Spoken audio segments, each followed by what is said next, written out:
You'd assume that walking off blocks would give you zero edge, but actually you'd be wrong. Edge is tick rate dependent and is measured on the last tick that you were on the block. There's no in between, as things only get updated on those discrete ticks. For example, if you're going at 250 units per second, you travel roughly 2 units every tick.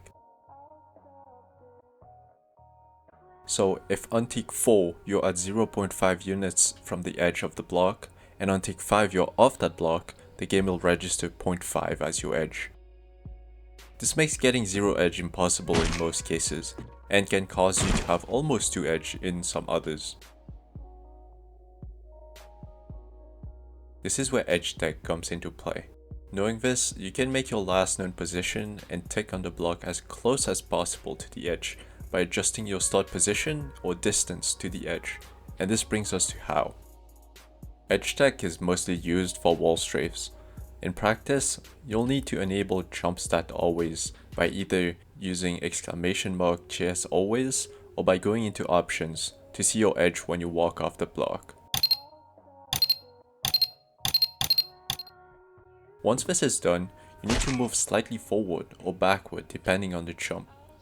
After you move a little, you can walk off the block and see what your new edge is. Repeat this until you get 0 edge or whatever edge you want.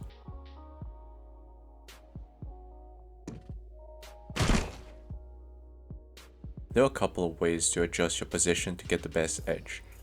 You can look into the wall at an angle and run into it. This will cause your player model to move very slowly. If you somehow cannot know your edge, you can back away from the edge of the block so that you barely get to 50 prey. This will give you a somewhat decent edge of about 0.2 to 0.4. For long jumps, you can just adjust the angle at which you jump off at, or do the same as mentioned before. Right, this is very cool, but what's the use of this? Edge tech is good for any wall strafe in general, but here are some maps where this can especially come in handy in vanilla.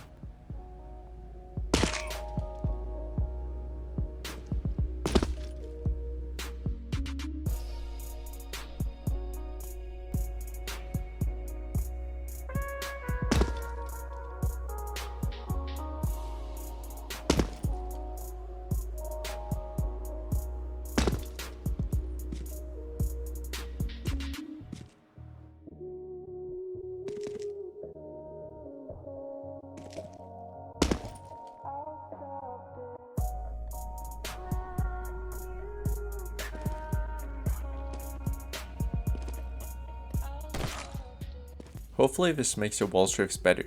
Thank you dyalite, Zero and GameChaos. Thank you for watching and Happy New Year.